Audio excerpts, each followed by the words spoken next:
Jake, after 17 years, we're eliminating your position, my boss said flatly. Clean out your desk by end of day. My name's Jake Wilson, 54 years old, and until that Monday morning, senior systems analyst at Meridian Technologies in Columbus, Ohio. For almost 2 decades, I'd been the backbone of the IT department, from the dial-up days to cloud migration.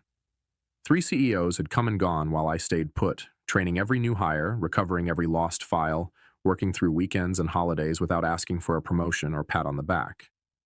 So when Daniel called me into his office with Vanessa from HR already seated, I knew before he opened his mouth.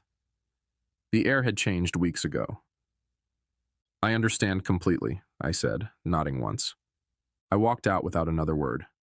No anger, no pleading. Just quiet acknowledgement. Back at my desk, I watched younger employees glance my way, then quickly looked down at their screens. News travels fast. Most of them were coders I'd trained myself. Good kids, but they had no idea what was actually built into our systems or how the older architecture worked. None of them could navigate the custom software I'd written or the admin credentials buried 3 layers deep in every system. I began packing my personal items methodically. Family photo. Coffee mug my son made in high school. The small cactus that somehow survived 17 years under fluorescent lighting. Bethany from marketing stopped by, her face tight with concern. Jake, I just heard. This is ridiculous. You practically built this place. I shrugged. Companies change direction. But without any warning? After everything you've done? Her voice was rising, drawing attention. It's fine, I said quietly. Really? It wasn't fine, but I wasn't going to make a scene. As I was leaving, Daniel stepped out of his office to watch me go. No goodbye, no handshake. Just surveillance to make sure I actually left. What none of them had bothered to pay attention to over the years was that I had become the most critical person in the entire building. Not because I was exceptional, but because I was thorough. I documented everything. Set up secure audit protocols years ago to track unauthorized access, by request of the legal team during a past scandal. I also had copies. In my car, I sat for a moment, looking back at the 12-story building where I'd spent most of my adult life. The security badge I'd just surrendered had been renewed 16 times. I started the engine and drove home. They had no idea Wednesday would be fun. I'd been with Meridian since it was just 2 floors in a business park. Started when my daughter Olivia was in kindergarten. Now she was finishing grad school. The company grew, and I grew with it. Turned down offers from competitors because loyalty mattered to me. My wife Andrea used to joke that the servers were my second family. She wasn't entirely wrong. I knew every system, every workaround, every backdoor solution to problems the executives didn't even know existed. The infrastructure I'd built had survived 3 acquisitions and countless innovations that management embraced, then abandoned months later. Daniel became my boss 5 years ago, young MBA type who called our department IT resources instead of people. He had ideas about streamlining, efficiency, digital transformation, buzzwords that usually meant doing more with less. At first, I tried to help him understand our systems, the complexity buried under years of growth and adaptation. We need to future-proof, he'd say in meetings, looking right past me. 6 months ago, he brought in a consultant named Jason Phillips. Expensive suit, firm handshake, Stanford degree displayed prominently on his LinkedIn profile. They'd huddle in conference rooms, speaking quietly whenever I walked by. 3 months ago, I noticed my access permissions being quietly modified. Nothing obvious, just small changes to administrative controls. I could have protested, but instead I watched. Documented. You seem distracted lately, Andrea said one night as we sat on the porch. Is everything okay at work? I nodded, sipping my beer. Just changes. Nothing I haven't seen before. But these changes felt different. I was being sidelined in meetings. Emails about system upgrades stopped including me. Younger team members were assigned to projects I would normally handle. Then I found it, a company-wide memo about modernization initiatives that had never been shared with me. It outlined a complete restructuring of the IT department under new leadership, Jason Phillips. My position wasn't even on the organizational chart. That same day, I discovered something else. While running a routine security scan, one of those background tasks no one else bothered with anymore, I noticed unusual patterns in our financial software. Regular transfers to a vendor I didn't recognize. Apex Solutions Group. A quick search showed it was registered just last year with a business address that led to a UPS store. The authorized payments had started small but were growing each month. I didn't say anything, just noted it, copied the records, and continued watching. Sometimes the quiet man in the corner sees everything precisely because everyone thinks he sees nothing. The morning after I was let go, I sat in my home office staring at my personal laptop. No alarm had woken me. No commute waited. Just silence and the weight of what had happened. Andrea brought me coffee, placing it beside me without a word. After 19 years of marriage, she knew when I needed space. "I'm going to the store," she said eventually. "Need anything?" I shook my head. After she left, I unlocked the bottom drawer of my desk and pulled out a flash drive, one of several I kept secure. Company policy strictly prohibited removing data, but years ago, when the legal team needed an audit system for tracking potential insider threats, I'd been clear about needing off-site backups. They'd signed off on it, then promptly forgotten. I plugged it in and began reviewing the files. Internal emails, meeting minutes I shouldn't have had access to, financial records that normal employees would never see. There it was, a full history of payments to Apex Solutions Group, nearly $1.8 million over 18 months. The approval chain led directly to our CFO, Brian Wilcox. I dug deeper, cross-referencing dates and figures until the pattern emerged. The payments aligned perfectly with a series of software license renewals for systems we used company-wide. But the amounts were inflated, sometimes by 15%, sometimes by 20%. Small enough not to raise immediate flags, large enough to add up. I pulled up the business registration for Apex Solutions Group. The listed owner was Thomas Wilcox. A quick social media search confirmed what I suspected: Brian's brother-in-law. They were siphoning company funds through fake markup on legitimate expenses. I leaned back in my chair, feeling something shift inside me. Not anger exactly, something colder, more focused. For 17 years, I'd solved problems, fixed systems, protected data.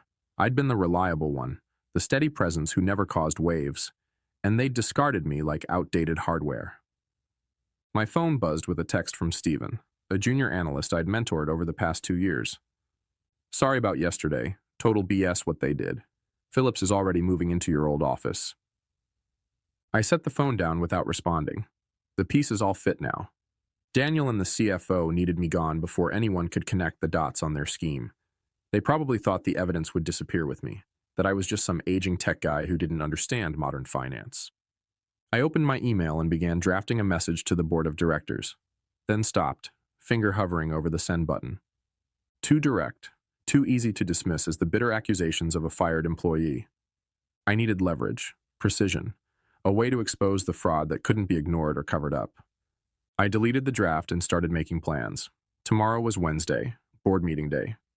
Quarterly financials would be presented. Bonuses would be approved. Perfect timing. I closed the laptop and walked to the living room window, looking out at the neighborhood where we'd raised our kids and built our life. For the first time since yesterday, I smiled. Wednesday morning, I sat in my car across the street from Meridian's headquarters, watching employees stream through the revolving doors. In the passenger seat was my laptop, logged into an email account I'd created years ago for security testing, one that appeared to come from an internal company domain but wasn't tracked in the main directory. At exactly 9:15 a.m., I sent my first move, an email to Daniel with the subject line, "Financial irregularities, urgent review needed," and a basic summary of what I'd found regarding the Apex payments. I included just enough detail to be credible, but kept the brother-in-law connection out of it. If Daniel was involved, he'd panic. If he wasn't, he'd investigate. Either way, I'd learn something. By 9:45, my phone rang. Daniel's number. I let it go to voicemail. His message was terse. "Jake, we need to discuss your email immediately. Call me back." I didn't. Instead, I drove to a coffee shop, set up my laptop, and waited. At 10:30, another email appeared. This one from Vanessa in HR. "Mr. Wilson, we've received concerning communication from you that potentially violates your separation agreement.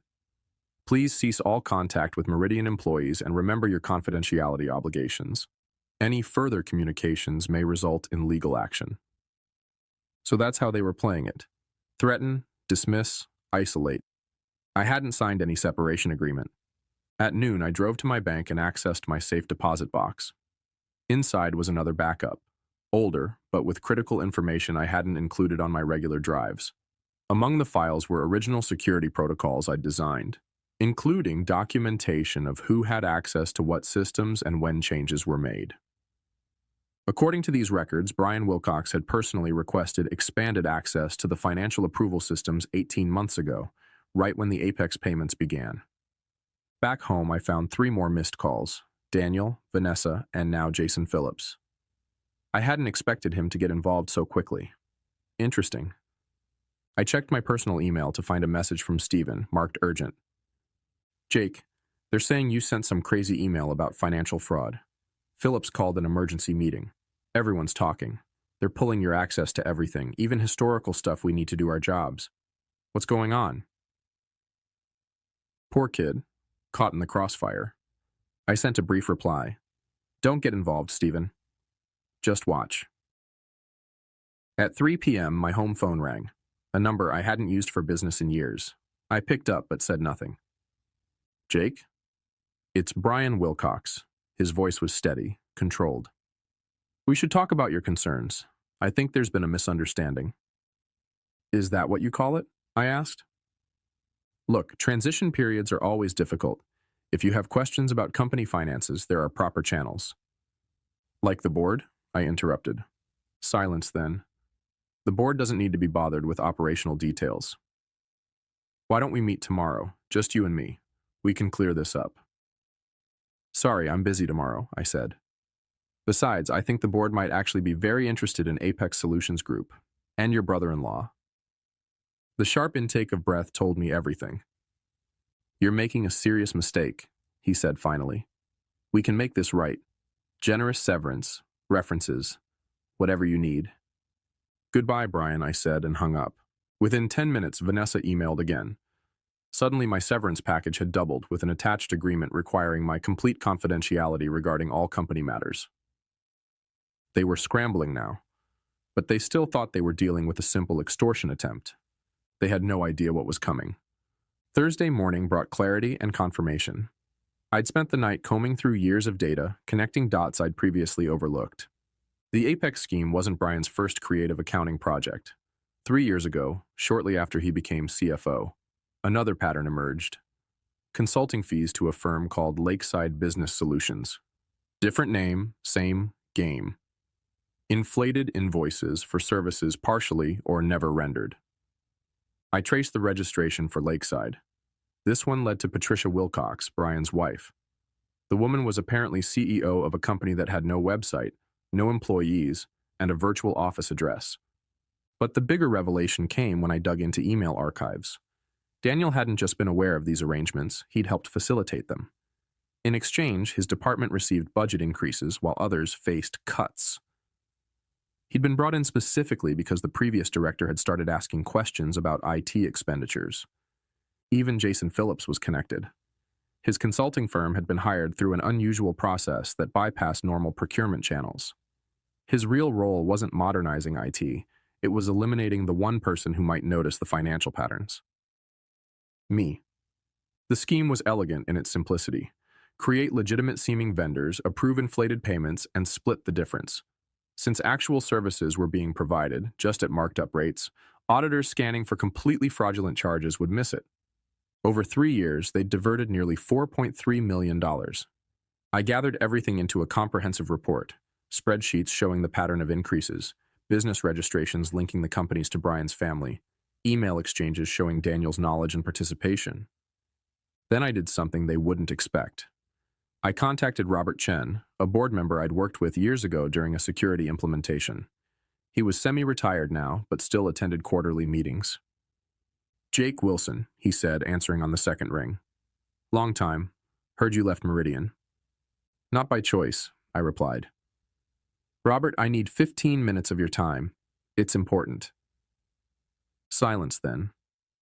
This about why Brian and Daniel have been huddled together looking stressed. Board meeting was tense yesterday. Probably, he chuckled. Always figured you knew where the bodies were buried. Where can we meet? An hour later, we sat in a park 3 miles from headquarters. I handed him a sealed envelope containing a printed summary and a flash drive. That's everything, I said. Dates, amounts, connections. I'm not looking for my job back. I'm not looking for money. I just want the right people to know. Robert studied me. Why come to me? Because you actually read audit reports. I've watched you in meetings. You ask questions. He nodded slowly. There's an emergency board session tomorrow. Finance committee review. Convenient timing. Jake, he said, pocketing the envelope. If this checks out, there will be serious consequences. I'm counting on it. As I walked back to my car, my phone buzzed with a text from Andrea. Someone named Jason Phillips came by the house looking for you. Said it was urgent. I told him you were out. They were getting desperate. Good. That afternoon, I received job offers from 2 competing firms, both for positions well above my previous role, both offering substantial signing bonuses. Word had gotten around about my sudden availability. I ignored them for now. This wasn't about finding another job. It was about finishing what they had started. That night, using credentials that should have been revoked but weren't, sloppy IT transition, Jason, I accessed the company's email server one last time and scheduled a message to be delivered to every board member at 8 a.m. tomorrow. Before you approve, Q, 2 bonuses, read this. Attached was my full report. Friday morning dawned clear and bright. I sat on my porch with coffee, watching the neighborhood wake up. No alarm clock, no commute. Just waiting. At precisely 8 a.m., my scheduled email delivered its payload to the board members. By 8:17, my phone began to ring. Numbers I didn't recognize, likely board members' assistants scrambling to reach me. I let them all go to voicemail. At 9 a.m., the Emergency Finance Committee meeting would begin. Robert Chen would be there with my documentation in hand, watching reactions as my email was discovered and discussed. At 9:32, Stephen texted, "Police are here. Wilcox and Daniel being questioned in conference rooms, Phillips looking sick. What did you do?" I didn't respond. The wheels were turning exactly as I'd anticipated. By 10 a.m., Meridian's general counsel called. Unlike the others, I answered this one. "Mr. Wilson, this is Patricia Graves from Legal. We need you to come in immediately to discuss information you've provided to the board." "I'm available by phone," I replied. "This really requires an in-person discussion." "No, it doesn't," I interrupted calmly. "Everything I know is in that report. Everything I have is already backed up in multiple secure locations. If anything happens to me or my family, additional copies go to the SEC, IRS, and 3 news outlets." Silence. "Mr. Wilson," she finally said, her voice carefully measured, "the board is taking this extremely seriously. They've already placed several executives on administrative leave pending investigation. They would appreciate your cooperation." "I've cooperated fully by providing complete documentation. My part is done." After she hung up, I drove to a diner 20 miles outside Columbus. No sense being easily found today. Over lunch, news began breaking on local business sites. Meridian Technologies executives under investigation for financial irregularities. No names yet, but that would come. At 2 p.m., Robert Chen called. "It's a bloodbath," he said without preamble. "Brian confessed once we confronted him with your evidence, trying to cut a deal, blaming Daniel for pressuring him. Daniel's denying everything." "And Phillips?" "Claims he was just a consultant who had no knowledge of financial matters. Board isn't buying it. We've suspended all 3 pending further investigation." "The money?" "Forensic accountants are coming in Monday. Early estimates suggest at least $4.5 million diverted over 3 years, maybe more." I nodded to myself. I'd been close. "The board wants to talk to you," Robert continued. "About coming back, not just to your old position. They're creating a new chief security officer role, reporting directly to the board." I'd anticipated this possibility, but still found myself surprised. "I'll think about it," I said. That evening, I told Andrea everything. She listened without interrupting, then asked, "What do you want to do?" Good question. The revenge part was complete. The people who'd pushed me out were themselves being pushed out, likely facing criminal charges. Justice had been served cold and precise. But returning to Meridian meant walking back into the place that had discarded me after 17 years of service. Could I do that? Did I want to? I need time to decide, I said finally. Later that night, I opened my laptop one last time and posted a single message to my otherwise dormant LinkedIn profile. Never burn bridges, just let them collapse under the weight of their own greed. Within minutes, former colleagues began reaching out. Word was spreading. The quiet systems guy had brought down 3 executives without raising his voice. By Monday, everyone would know exactly who they'd underestimated. Monday morning, I walked into Meridian's headquarters wearing a suit I hadn't needed in years. The security guard did a double take, then quickly printed me a visitor badge. "Welcome back, Mr. Wilson," he said with newfound respect. The elevator ride to the executive floor was quiet. I'd never had reason to visit this level before. Now I was expected in the boardroom. 10 board members sat around a polished table. Robert Chen nodded slightly as I entered. The interim CEO, previously the COO, looked uncomfortable. "Mr. Wilson," she began, "thank you for coming. The situation you've brought to light is unprecedented." I remained silent.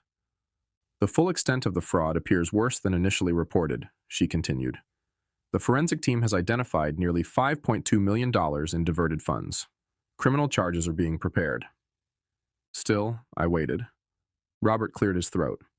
"Jake, the board has unanimously voted to create a new executive position, Chief Information Security Officer. Full executive privileges, reporting structure directly to the board. We'd like to offer you the role." I set my folder on the table. "Inside you'll find my conditions," I said. "Non-negotiable." The CEO opened it, scanning quickly. Her eyebrows rose. "Full audit authority across all departments, independent budget, veto power on financial technology decisions." I nodded once. "This is unusual," she said. "So was embezzling $5.2 million, I replied. "That happened because no one was watching. Now someone will be." The room fell silent. "You have until noon," I said, standing. "I have other offers." As I turned to leave, Robert asked, "Did you plan this all along, Jake?" I paused at the door. I didn't plan to be fired after 17 years. Everything after that was just me doing what I've always done, identifying system vulnerabilities and implementing appropriate security measures. At 11:47, they called. They'd accepted every condition. 6 months later, I sat in my new corner office reviewing security protocols for the upcoming quarter. The view overlooked the Columbus skyline, a daily reminder of how much had changed. Brian Wilcox had pled guilty to multiple fraud charges. In exchange for cooperation, he'd receive a reduced sentence, still significant. Daniel was fighting the charges, insisting he was unaware of the scheme despite the evidence. Jason Phillips had fled to Brazil but was being extradited. The money had been recovered, most of it anyway, enough that the company avoided serious financial damage. My former team now reported to me, though I'd promoted Steven to run day-to-day operations. The kid had potential, just needed someone to see it. A knock at my door drew my attention. Andrea stood there, smiling. "Ready for lunch?" she asked. I nodded, grabbing my jacket. As we walked through the IT department, conversations quieted briefly. Not from fear, but respect. These people knew what had happened, knew I could have destroyed the company instead of saving it. In the elevator, Andrea squeezed my hand. "Happy?" I considered the question. The anger that had driven me those first few days after being fired had faded. What remained wasn't exactly happiness, more like satisfaction, completion. "I'm good," I said. Outside, the October sun warmed our faces as we walked to a nearby restaurant. My phone buzzed with a message from Robert Chen. "Board approved your security budget increase. Unanimous vote." I smiled slightly. No arguments, no questions, just trust. Andrea noticed my expression. "What is it?" "Nothing," I said, sliding the phone back into my pocket. "Just thinking about bridges. Some collapse under their own weight. Others, once repaired, become stronger than they ever were before. I'd built this one right this time,